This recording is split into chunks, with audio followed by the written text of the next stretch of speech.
여러분 모두 안녕하세요. 저는 서울 서초구에 살고 있는 30대 초반의 미혼 여성입니다. 사실 전 얼마 전 결혼까지 약속한 사랑했던 예비 남편이 있었습니다. 하지만 전 몰랐던 겁니다. 저를 사랑한다고 믿었던 예비 남편이 사실 절 진심으로 사랑한 게 아니란 사실을요. 알고 보니 제가 돈 많은 집 딸인 줄 알고 저를 좋아하는 척 연기를 했던 겁니다. 그런데 제가 가난한 집 딸이란 생각이 들자마자 예비 남편 놈은 예비 시모와 함께 저에게 파혼까지 요구해 왔습니다. 저희 아빠가 크게 아프자 자기에게 손을 벌릴까 봐 겁을 먹고선요. 하지만 나중에 모든 사실이 밝혀지며 예비 남편 놈은 저와 파혼한 사실을 땅을 치고 후회를 하게 되는데요. 지금부터 여러분께 제가 예비 남편놈과 파혼하게 된 사연을 말씀드려 보려고 합니다. 부디 제 사연을 듣고 나중에 저처럼 당하는 분들이 없길 바라면서요. 처음 예비 남편을 만났을 때만 해도 저는 예비 남편이 아주 근사하고 괜찮은 남자인 줄 알았어요. 제 앞에서 늘 착하고 배려심 많은 사람인 척 연기를 했었으니까요. 예비 남편과 만나게 된 것은 아주 우연한 계기였습니다. 저랑 친하게 지냈던 여자 선배 결혼식에서 신랑 쪽 친구로 예비 남편과 만나게 되었던 것이죠. 예비 남편은 저를 처음 보자마자 첫눈에 반했던 것인지 저희 선배 남편분에게 부탁을 해 저와 만남을 주선해달라고 부탁을 했던 겁니다. 그렇게 저희는 소개팅을 하게 되었고 저는 순수하고 착한 예비 남편의 모습에 반해 마음을 열고 사귀게 되었죠. 그렇게 자연스레 연애를 하며 1년 정도 사귀다 보니 예비 남편이 저에게 먼저 청혼을 해왔고요. 저도 늘 한결같은 예비 남편을 보며 이런 사람이라면 믿고 결혼해도 되겠다는 생각에 예비 남편의 청혼을 받아주게 되었습니다. 그런데 저는 예비 남편에게 말하지 못한 한 가지 비밀이 있었어요. 예비 남편은 대기업에 다니는 일반 직장인이었고 저는 어린아이들을 가르치는 작은 미술학원을 운영하는 미술학원 원장이었는데 사실 저희 집은 아빠가 작은 중소기업을 운영하며 사업을 해 어느 정도 사는 편이었거든요. 하지만 저는 저희 아빠가 사업을 해 집안이 넉넉하게 산다는 이야기를 예비 남편에게 비밀로 하고 이야기하지를 않았어요. 부모님께서 집에 돈이 있다는 이야기를 사람들에게 함부로 해봤자 좋을 게 없다고 했거든요. 사람들에게 사기나 이용을 당할 위험이 크다고 하셨습니다. 그래서 저도 부모님 말씀을 듣고 어린 시절부터 집이 잘 산다는 걸 티내지 않고 살았고요. 저랑 정말 가깝게 지내는 친한 친구 몇 명만 그 사실을 알고 있었어요. 그래서 저는 저희 아빠가 사업을 해 집이 잘 산다는 사실을 예비 남편에게 알리지 않고 만나고 있었습니다. 결혼 전 어느 정도 마음의 준비가 되고 예비 남편을 정말로 믿을 수 있다고 생각했을 때 그때 기회를 봐 이야기를 해줄 참이었죠. 그렇게 저는 시댁에 처음 인사를 드리러 가게 되었고 예비 시모는 제가 마음에 드시는지 저를 처음 봤을 때부터 아주 반갑게 맞이해 주셨습니다. 예비 남편의 아버지께서는 예비 남편이 대학교 때 지병으로 돌아가셨다고 했는데 그래서 시댁엔 예비 남편과 예비 시모 이렇게 두 식구가 살고 있었죠. 다행이라면 예비 남편 아버지께서 남겨주신 유산이 조금 있어서 예비 남편과 예비 시모 두 사람이 먹고 사는 데는 큰 문제가 없었다는 거예요. 아이고, 우리 능력 있는 예비 며느리가 왔네. 미술학원 원장이라고 그랬지? 어쩜 직업도 대기업 다니는 우리 아들이랑 수준이 딱 맞을까? 우리 아들 짝으로 아주 딱이네. 어머니 안녕하세요. 어머니 보시기에 부족한 게 많겠지만 예쁘게 봐주세요. 부족하긴 뭐가 부족해. 난 우리 집 복덩이가 들어온 것 같아 아주 좋구만. 앞으로 우리 잘 지내봐요. 예, 어머니. 예비 시모는 저를 매우 흡족해 하셨고 그렇게 저희는 저희 부모님에 이어 예비 시모에게도 결혼 허락을 받게 되었습니다. 그래서 저희는 조금씩 결혼 준비를 하며 미래를 함께할 준비를 해나갑니다. 그런데 제가 결혼 준비를 하는 도중 정말 예상하지도 못한 큰일이 터지고 말았죠. 저희 아빠가 회사에서 갑자기 쓰러져서 병원에 실려갔다는 소식을 학원에서 일을 하다가 연락을 받게 된 것입니다. 그래서 저는 다급히 아빠가 실려갔다는 병원으로 달려가게 되었고, 정말이지 상상하지도 못한 소식을 듣게 되었죠. 저희 아빠가 간암 2기로 간이식을 받아야 살 수 있다는 이야기였어요. 평소 저희 아빠는 술, 담배도 안 하시고 운동도 하시면서 건강관리를 열심히 하셨던 분이라 그런 아빠가 간암에 걸릴 거란 사실을 아무도 상상하지 못했고요. 그래서 저는 저희 아빠를 부둥켜 안고 펑펑 울고 말았습니다. 아빠, 이게 갑자기 무슨 일이야? 왜 아빠가 암이야? 왜 우리 아빠가 암이어야 하는데? 이 녀석, 뭘 걱정해? 수술하면 괜찮아질 거라고 하잖아. 네 오빠들이 검사해서 아빠 간이식 해준다고 했으니까 아무 걱정하지 마. 괜찮아지긴 뭘 괜찮아. 아빠 수술하고 나면 몸도 약해질 테고 계속 조심하면서 살아야 하는 거잖아. 아빠. 재경아, 아빠 나이도 들고 늙으면 아픈 건 당연한 거야. 너희들 덕분에 아빠 충분히 행복하게 살았어. 후회 없는 인생이었다. 아빠 미안해. 우리 키우느라 아빠 젊었을 때 고생해서 그런가 봐. 정말 미안해. 이 녀석아, 그런 소리 마. 부모가 자식 키우는 건 당연한 거야. 부모한테는 자식 키우는 것보다 더한 기쁨이 어디 있다고. 그건 네 엄마도 나랑 같은 생각일 거다. 아빠가 당장 죽는 것도 아니고 수술 잘 받고 건강관리 잘해서 오래오래 너희들 곁에 있을 거니까 아무 걱정하지 마.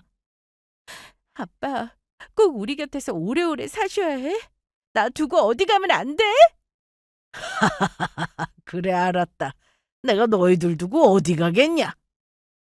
그 후 오빠 둘이 공여자 검사를 하게 되었고, 다행히 큰오빠가 아빠에게 간이식을 해주기로 했습니다. 아빠 회사는 오빠 둘이 오래전부터 아빠를 도와 운영하고 있었기에 아빠가 수술해서 회복하는 동안 오빠들이 회사 임원분들과 함께 잘 협력해 운영하기로 했고요. 그래서 아빠 간병은 엄마와 제가 맡기로 했습니다. 저야 미술학원 원장이다 보니 저 대신 학생들을 가르칠 선생님들도 있고 당분간 제가 자리를 비운다고 해서 큰 문제가 생기거나 하는 건 아니었거든요. 아빠는 괜찮다고 했지만 아빠가 아플 때 제가 곁에 있어드리지 못하면 평생 후회할 것 같다는 생각에 제가 꼭 간병을 해드리고 싶다고 했습니다. 그래서 어쩔 수 없이 예비 남편과 저희 결혼식도 미루게 되었고요. 일단 결혼식장이며 신혼집이며 알아보고 있는 수준이어서 피해를 보거나 하는 건 없었습니다. 하지만 결혼식을 미루는 일이라 제가 예비 남편에게 많이 미안해했는데 예비 남편은 오히려 저를 걱정해 주더라고요. 장인어른이 갑자기 간암이라니 자기 정말 많이 놀랐겠다. 그래도 장인어른 수술 받아서 간이식하고 나면 괜찮아질 거니 너무 걱정하지 마. 자기야, 기운내? 자기 곁에는 내가 있잖아. 힘들면 언제든지 연락하라고. 내가 바로 달려올 테니까. 갑자기 우리 결혼식도 미루게 되고 정말 미안해. 어머니께는 내가 전화드리긴 했지만 자기가 잘 좀 이야기해줘. 알겠어. 일단 지금은 장인어른이 무사히 수술하시고 건강 회복되는 게 우선이니까 그런 건 걱정하지 말고 있어. 난 얼마든지 자기 기다릴 수 있으니까. 그렇게 말해줘서 정말 고마워. 자기가 곁에 있어줘서 내가 얼마나 힘이 되는지 몰라. 자기 아니었으면 나 정말 힘들었을 거야. 저희 아빠가 아프다는 말에 저를 배려해주는 예비 남편의 모습을 보며 전 예비 남편을 깊게 신뢰하게 되었습니다. 그래서 이런 사람이라면 저희 아빠가 중소기업 회사 사장님이라는 사실도 이젠 솔직하게 말해도 되겠다 싶었어요. 그래서 저는 기회를 봐서 모든 사실을 예비 남편에게 이야기하려 했죠. 그런데 저희 집 소식을 들은 예비 시모가 제가 저희 아빠 간병하는 게 걱정되었는지 저에게 힘내라며 밥을 해먹이고 싶다면서 시댁으로 부르셨던 겁니다. 간병인은 무엇보다 체력이 중요하다면서요. 그래서 저는 예비시모가 해준 밥을 먹으러 시댁에 가게 되었는데 예비시모가 저에게 조금 이상한 걸 물으셨던 거예요. 바깥사돈께서 아파서 네 걱정이 크겠구나. 그래도 아예 방법이 없는 것도 아니고 간이식하면 살 수 있는 거라며. 그러니 너무 의기소침해 있지 말고 네가 힘을 내야 한다. 그래야 바깥사돈께서도 버티실 테니. 네, 어머님. 정말 감사합니다. 저, 그런데 재경아, 다른 게 아니고 내가 조금 걱정이 돼서 묻고 싶은 게 있는데 저번에 우리 집에 와서 네가 바깥사돈께서 아직 직장 생활하면서 일하신다고 했잖니? 그러면 바깥사돈께서 먹고 살 만큼 버는 건 맞는 거지? 네, 물론이죠. 솔직히 아빠가 진작 퇴직해도 되었는데 일에 대한 욕심이 있으셔서 계속 일하고 계셨던 거예요. 그래?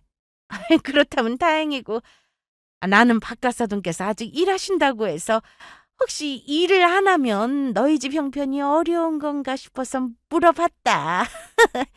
수술비도 그렇고 네 엄마도 있는데 네가 걱정이 돼서 잠을 잘 수가 있어야지. 아, 그런 건 전혀 걱정하지 않으셔도 돼요. 어차피 오빠들도 그렇고 저희 삼남매 각자 자기 일 열심히 잘하고 있고 저희 부모님이 두 분이 생활할 능력 충분히 되세요.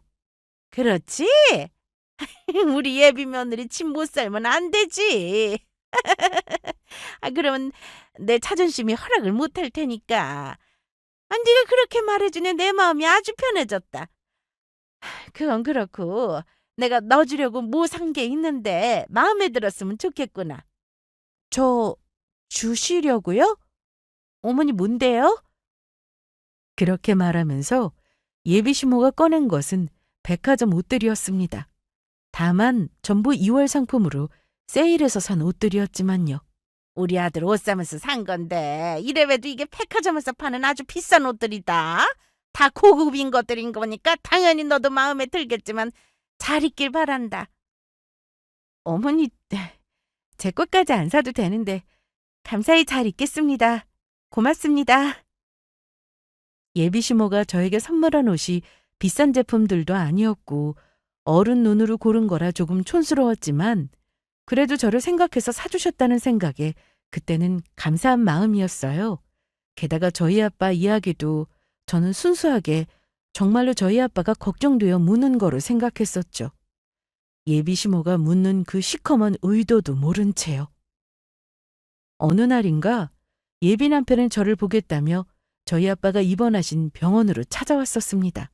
그래서 제가 조금 시간이 돼서 예비 남편과 같이 밥을 먹게 되었는데 그날은 무슨 일인지 저희 아빠 수술에 대해 예비 남편이 꼬치꼬치 묻기 시작했죠.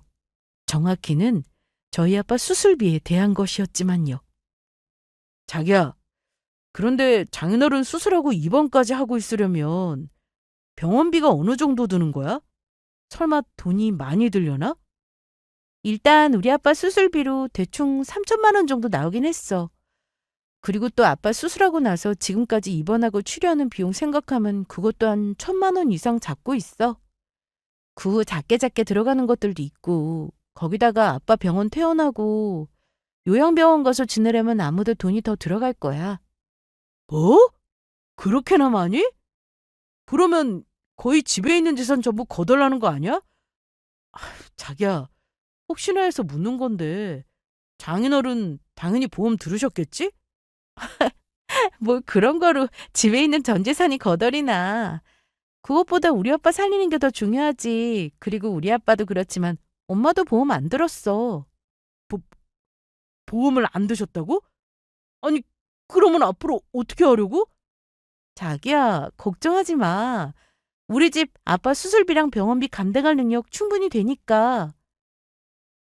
솔직히 저희 가족들은 전부 보험을 들어놓지 않았습니다. 보험이라는 게 일정한 돈을 계속해 넣어야 하는 거라 아프지도 않은데 매달 꽤 많은 비용이 들어가는 것도 아까웠고 가족 중에 누가 크게 아팠을 때 들어가는 비용을 충분히 감당할 수 있는 형편이 되니 그게 더 낫다고 싶었거든요. 그래서 저는 그 부분에 대해 별로 크게 신경 쓰지 않고 이야기했는데 무슨 이유에서인지 제 말에 예비 남편의 표정이 무언가 정말 심각하게 고민하는 듯 보였습니다. 그리고 예비 남편이 왜 그런 표정을 지었는지 전 며칠 지나서야 그 이유를 알게 되었죠. 예비 남편이 저희 아빠 병원에 다녀간 지 얼마 후 예비 시모가 갑자기 보자는 연락이 와서 병원 근처 커피숍으로 가게 되었는데 그곳에서 저는 정말 기가 막힌 일을 겪었으니까요. 마침내 예비 시모가 숨겨왔던 본색을 드러냈던 겁니다. 어머니 그동안 잘 지내셨어요? 저희 아빠 때문에 저희 결혼도 미뤄주고 정말 죄송해요. 그건 됐고 오늘 너 보자고 한 건 이유가 있어서다. 이유라뇨? 어머니 어떤 거요? 제 물음에 시어머니는 저한테 종이 한 장을 내밀더라고요. 그리고 거기에 적힌 내용들을 보고 저는 정말 깜짝 놀라고 말았죠. 어머니 지금 이게 다 뭔가요? 뭐긴! 네가 우리 집에 시집 올 때 해올 혼수 목록이지. 솔직히 가난한 너희 집 주제에 우리처럼 잘 사는 집에 대기업 다니는 잘난 우리 아들을 사위로 맞으려면 이 정도는 해와야 하는 거 아니니? 우리 아들 말이 네가 미술학원 원장에 하고 다니는 게 집이 잘 사는 것 같다고 해서 아주 좋아했더니 가족 전체가 보험들 돈도 없어서 들지 못하는 아주 상거지 집안이었어. 보험이요? 혹시 어머니 저번에 제가 성호 씨 만나서 저희 부모님 보험 안 들었다는 그 이야기 듣고 그러시는 거예요? 어머니 죄송한데 저희 집 절대 가난하지 않고요. 보험도 안 들을만 하니까 안 들었던 거예요. 이게 어디서 어른 앞에서 새빨간 그런 거짓말을 하고 있어? 요즘 세상에 어떤 세상인데 멍청하게 보험 안 들은 사람이 있다고 그런 헛소리를 하는 거냐고. 다 돈이 없으니까 안 들은 거지. 누가 돈이 있는데 보험을 안 들어? 너희 부모님은 그동안 열심히 살아서 돈 안 모으고 뭐 했다니? 아, 재수 없으려니까 그지랑 사돈 맺게 생겼네. 잔말 말고 우리 아들이랑 결혼하려면 거기 적힌 혼수 전부 해오는 거다. 그때 전 딱 느낌이 왔습니다. 아무래도 이 결혼은 안 될 것 같다는 생각이요. 그래서 전 예비 시모의 행동을 보며 예비 남편과 헤어져야겠다는 생각을 했어요. 헤어지기 전 예비 남편에게 정확히 물어봐야겠지만 예비 남편이 예비 시모한테 제가 미술학원 원장이고 하고 다니는 게 집이 잘 사는 것 같다고 이야기했다는 것도 그렇고 예비 남편이며 저희 집이 잘 사는 것처럼 보여서 절 좋아했다는 의심을 지울 수가 없었던 것입니다. 사람을 조건이나 돈으로만 평가하고 이건 아니다 싶었던 거죠. 게다가 저희 부모님에 대해 함부로 말하며 무시하는 건 누가 되었든 절대로 용서할 수가 없었으니까요. 그래서 저도 하고 싶은 말을 참지 않고 했습니다. 아니요, 어머니. 죄송한데 저는 여기 어머니가 적어주신 이 혼수들 전부 못 해오겠는데요? 제가 무슨 의사나 변호사 집안에 시집가는 것도 아니고 40평짜리 아파트에 외제차에 거기다가 금거북이는 제가 왜 해가야 하는데요? 어머니, 뭔가 착각하시는 것 같은데 어머니 아들 그 정도로 대단하지 않거든요. 어머니 아들 조건에 이런 거 해오라고 하면 사람들이 미친 줄 알아요. 그러니까 정신 차리세요. 제가 말을 안 해서 그렇지 제 주변에 저 좋다는 어머니 아들보다 잘난 사람들 훨씬 많거든요. 이게 너 지금 뭐라 그랬어? 지금 나보고 미쳤다고 한 거냐? 이게 어디 시험이 될 사람한테 미쳤다는 말을 해? 너 이 혼수 못 태우면 우리 아들이랑 결혼하는 거 허락 못하니까 그렇게 알아. 어머니, 말씀 다 하신 거죠? 그러면 저는 아빠한테 빨리 가봐야 해서 이만 가볼게요. 다시는 이런 일로 저 불러내지 마세요. 제가 이래봬도 아주 바쁜 사람이니까. 야! 내가 말 아직 안 끝났어. 가긴 어딜 가? 뒤에서 노발대발하는 예비 시모의 목소리가 들려왔지만 저는 무시해버리고 바로 커피숍을 나왔습니다. 그리고 저희 집에 대해 예비 남편에게 말하지 않은 게 정말 다행이다 싶었어요. 역시 사람은 겪어봐야 안다고. 저희 집에 아빠가 사업을 해 돈이 있다는 사실을 알았으면 예비 시모며 예비 남편의 진짜 본색을 모를 뻔했으니까요. 그리고 저는 예비 시모가 저에게 왜 그런 많은 혼수를 받으려고 했는지 며칠 후 몸소 깨닫게 되었죠. 제가 아빠를 병간호하느라 바빠서 예비 남편과 헤어지자는 말을 못하고 연락을 미루는 사이 예비 남편과 예비 시모가 또다시 저희 아빠 병원 앞으로 찾아왔던 겁니다. 그래서 제가 지금은 아빠 병간호하느라 바빠서 만날 수 없다고 하는데도 당장 만나주지 않으면 저희 아빠 병실을 찾아와 깽판을 부리겠다는 말까지 했던 거예요. 그래서 이건 정말 아니다 싶어서 저도 이왕 이렇게 된 거 아예 그날 끝내자 싶은 마음에 두 사람을 나가서 만나게 되었습니다. 하지만 제가 예비 남편과 헤어질 생각이란 사실을 모르는 예비 시모며 예비 남편 놈이며 아주 어이없는 헛소리를 하더라고요. 두말할 필요 없다. 내가 헤어라는 혼수도 못 해오겠다고 했으니 너 당장 우리 아들이랑 헤어져라. 알아보니 미술학원 그거 돈도 얼마 못 번다고 하고 막말로 너희 집 돈도 없어서 지금 네 아빠 수술비며 병원비 전부 빚내서 하고 있을 텐데 나중에 결혼하면 네 아빠 많은 그 수술비, 병원비 전부 우리 아들 보고 내라고 할 거 아니니? 어디서 남의 아들을 베껴 먹으려고? 집안에 돈이 얼마나 있는지 떠보려고 얼마 되지도 않은 혼수 해오라고 했더니 아주 기겁하는 꼴이 말 안 해도 뻔하지. 너희 집 거지 중에서도 아주 상거지 집안이겠지. 너 우리 엄마 말 잘 들었지? 그러니까 우리 여기서 깔끔하게 그만 끝내자. 엄마가 수술비 알아보라고 했는데 역시 엄마 말을 들어야 한다니까. 하마터면 결혼해서 평생 돈 뜯길 뻔했네. 아주 마침 잘 됐네요. 안 그래도 나도 돈에 환장하는 터무니없는 혼수나 요구하는 개념도 밥 말아먹은 시어머니 둔 집안에 시집갈 수가 없을 것 같아서 헤어지려고 했는데 우리 여기서 끝내는 게 좋겠네요. 그리고 이제 보니까 남편 될 놈까지 아주 개차반이었어. 너 지금 나한테 뭐라고 한 거냐? 너 지금 나한테 욕한 거냐? 네, 아줌마. 나이만 먹었으면 뭐해요. 사람이 철이 들어야지. 사람이 대접을 받고 싶으면 대접받을 만큼 행동을 하시라고요. 자기 지금 우리 엄마한테 그게 무슨 말버릇이야? 아줌마라니!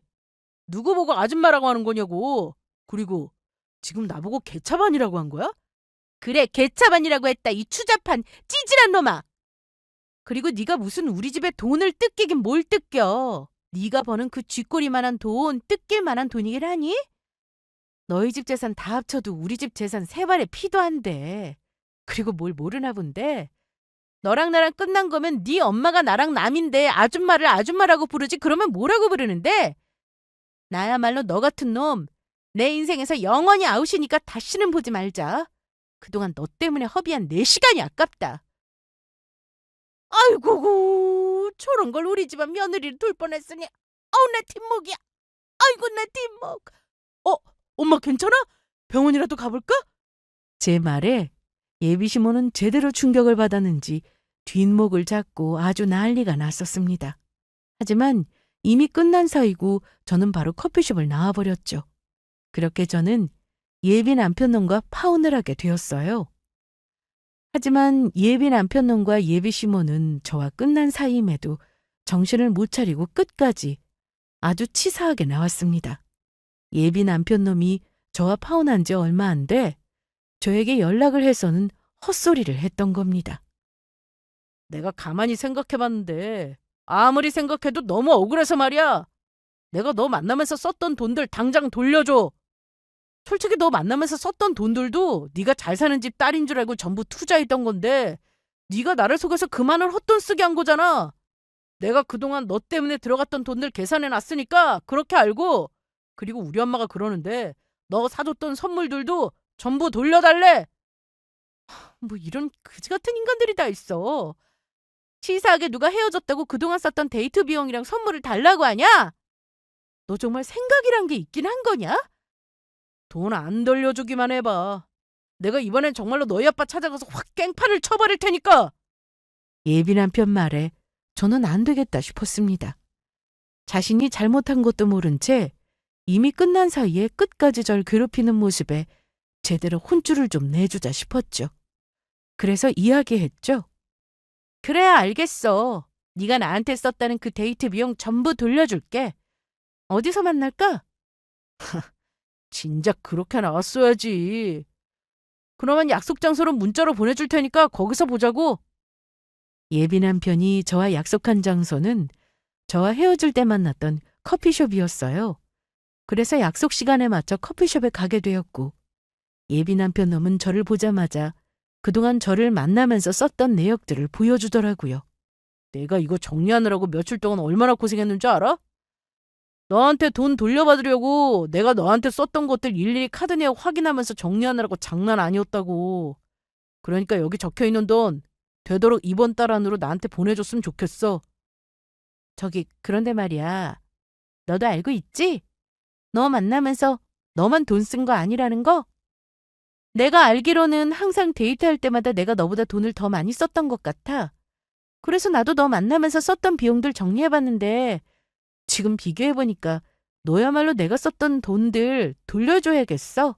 그러니까 내가 썼던 돈에서 네가 썼던 돈 빼고 나머지 돈들 당장 나한테 보내. 이번 달 안으로. 그렇게 말하며 제가 그동안 예비 남편 놈을 만나면서 썼던 비용의 내역서를 보여줬습니다.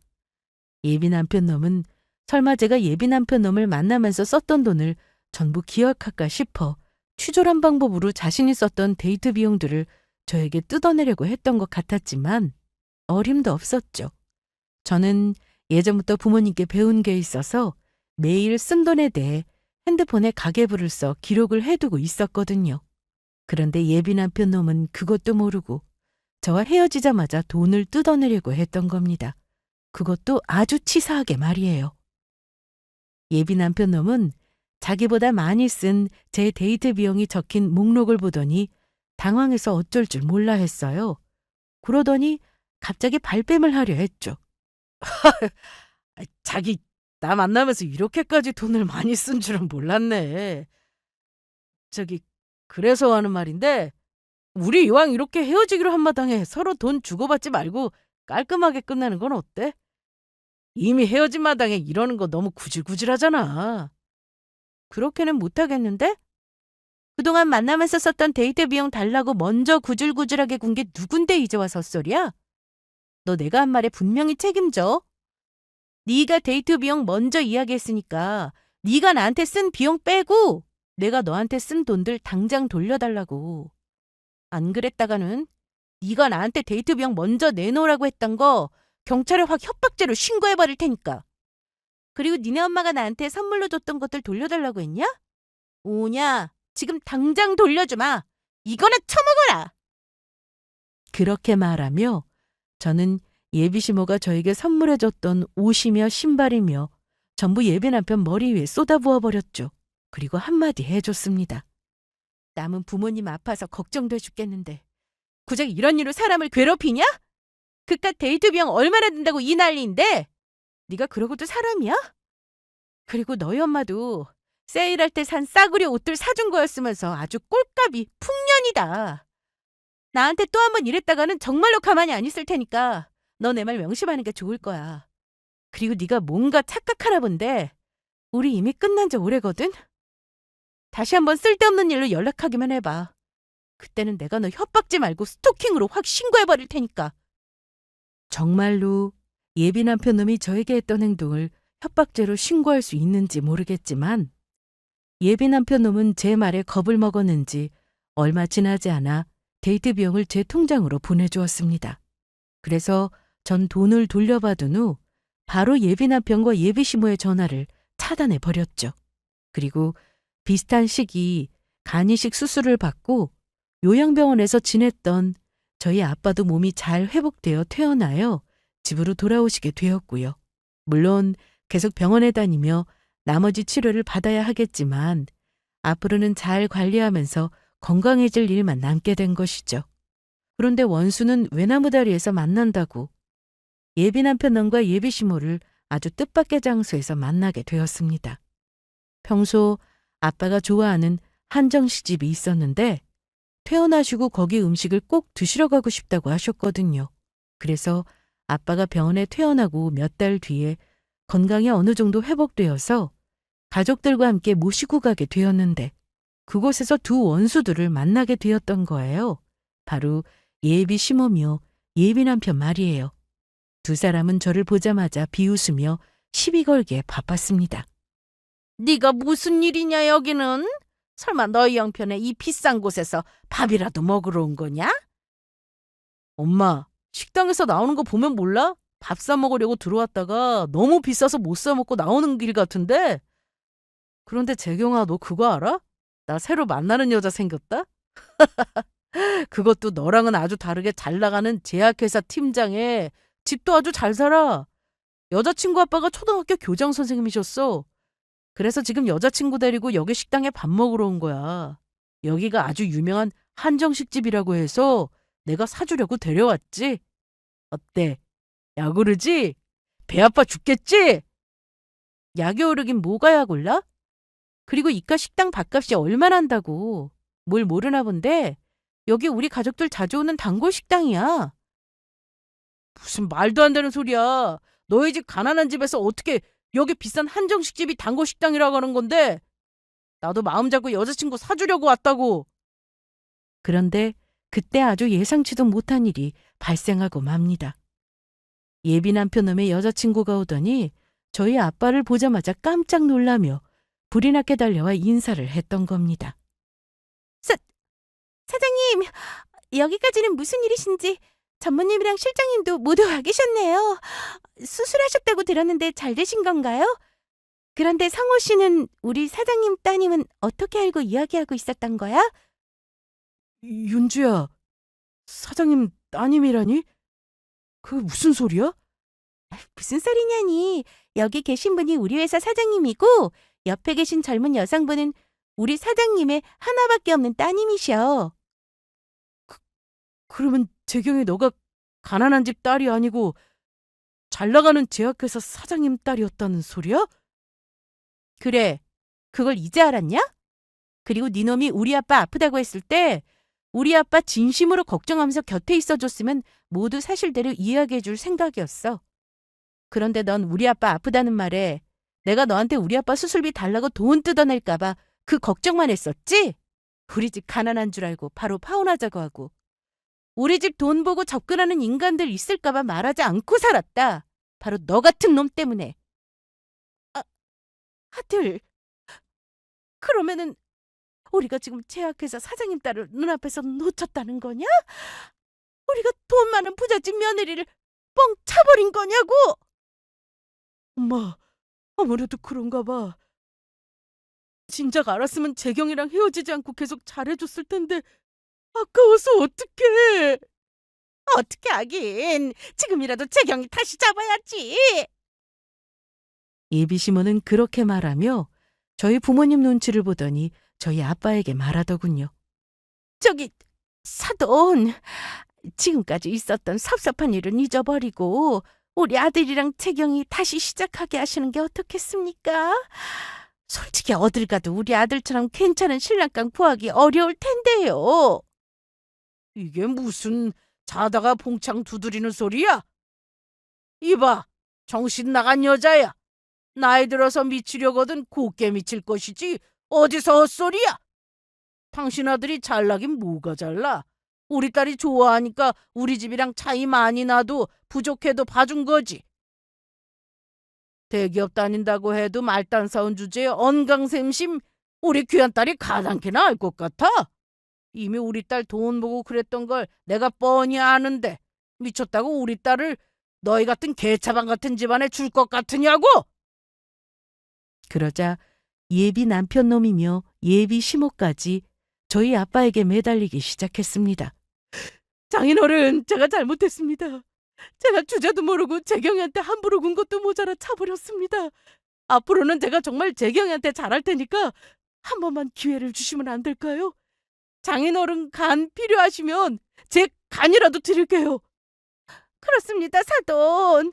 혹시 또다시 간이식 필요하실 일 있으면 기꺼이 저희 아들 간 드릴 테니 제발 저희 한 번만 기회를 주십시오. 이렇게 눈앞에서 부잣집 며느리를 놓칠 수는 없다고요. 어디서 자꾸 그 더러운 주둥이로 사돈이래? 내가 죽는 한이 있어도 우리 딸 가슴 아프게 한 니들 간 따위는 필요 없어.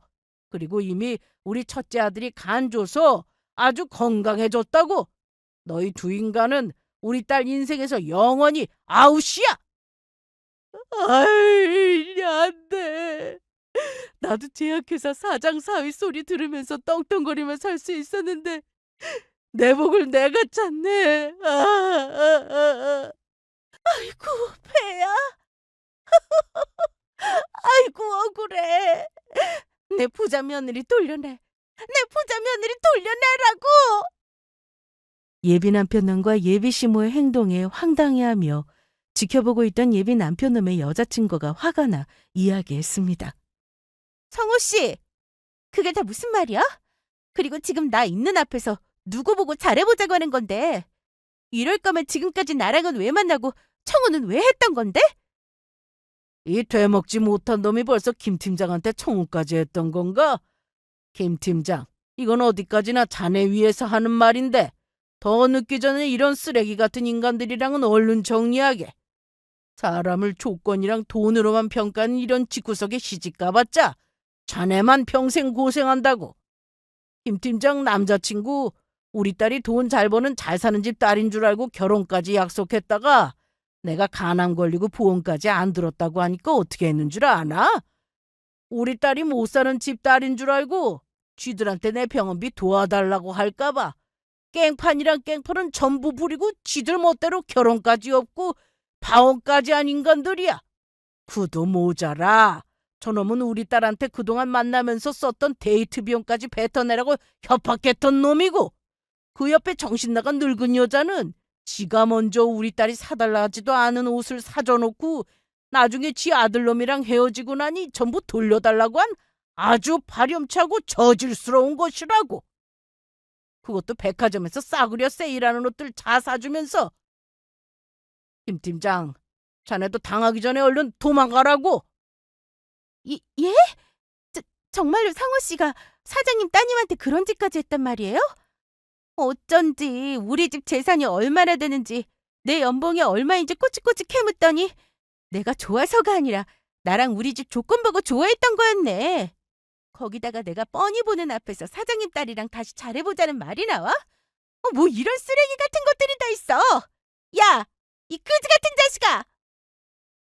예비 남편 여자친구는 참을 수 없는지 예비 남편의 얼굴에 있는 힘껏 따개를 때리더라고요. 그리고는 화가 나서 자리를 떠나버렸죠. 일이 이렇게 되자 예비 남편 놈은 갑자기 화가 났는지 예비 시모의 멱살까지 잡았습니다. 이게 나 엄마 때문이야. 앞으로 내 인생 어떻게 책임질 거야? 엄마 말대로 했다가 지금 여자친구도 잃어버리고 갑부집 전 약혼자까지 놓치고 이게 다 어떻게 할 거냐고.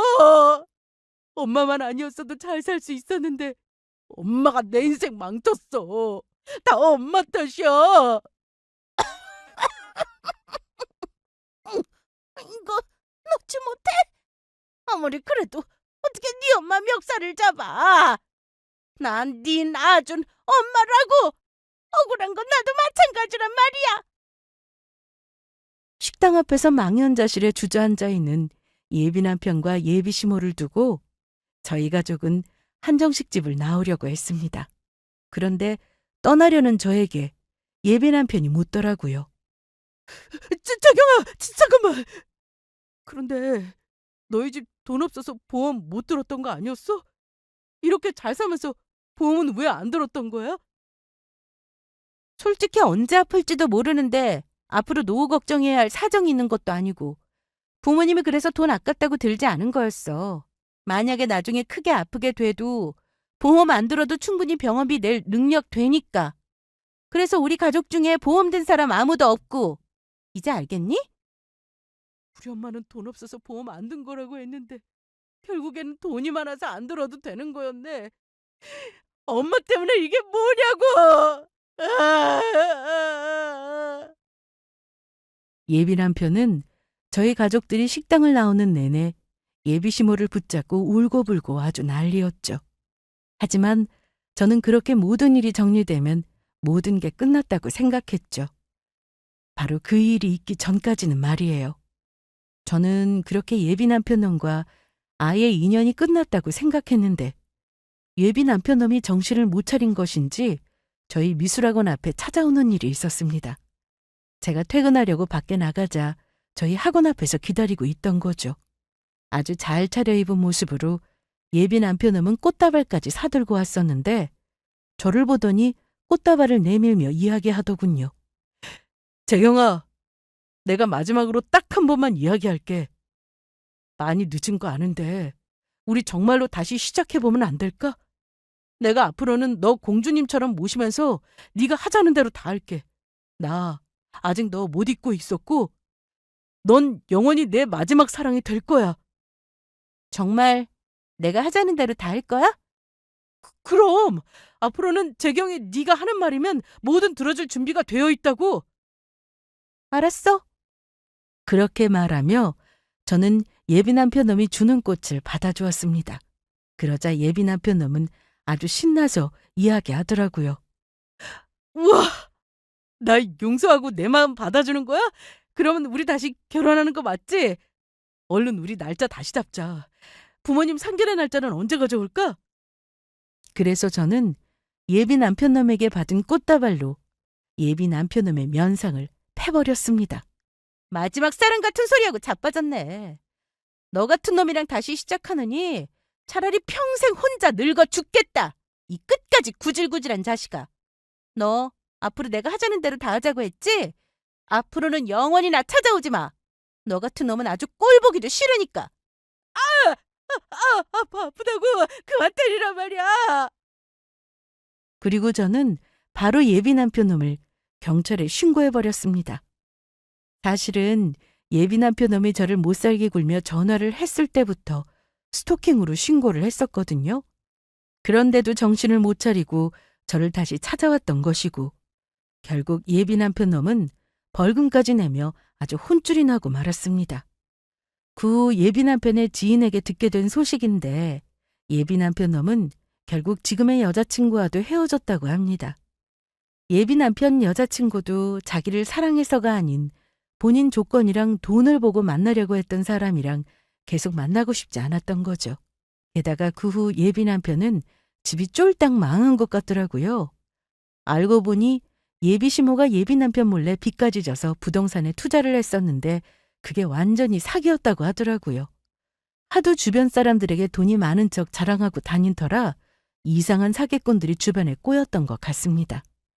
그래서 예비 남편이랑 예비 시모는 길거리에 나앉을 신세가 되었다고 하던데 예비 남편은 너무 화가 나 저랑 헤어지게 만든 일까지 합쳐 예비 시모와 인연을 끊고 살고 있다고 합니다. 집이 망한 것도 자기 인생이 이렇게 된 것도 전부 예비 시모 때문이라면서요. 그래서 예비 남편은 작은 원룸을 얻어 생활하고 있고 예비 시모는 반지하 단칸방에서 폐지를 주우며 살고 있는 것 같습니다. 저희 집이 가난한 줄 알고 그렇게 무시하더니 결국 본인들이 그 가난한 형편에 놓이게 된 것입니다.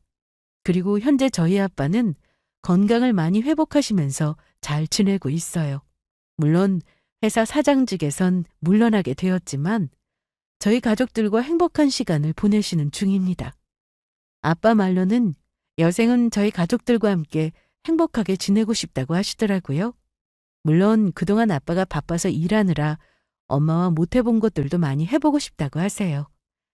아직은 건강에 신경 쓰며 조심하고 있지만 나중엔 엄마랑 같이 취미생활도 하고 여행도 다니면서 그렇게 보내고 싶다고 하십니다. 그래서 저뿐만 아니라 저희 오빠들도 부모님 살아계실 때 잘하자는 마음이 강해졌습니다. 물론 오빠들은 결혼을 했으니 본인 가족들에게 더 충실해야겠지만요. 그러면 이만 제 사연을 마치도록 하겠습니다. 모두 끝까지 들어주셔서 감사합니다. 모두 늘 건강하시고 행복하세요.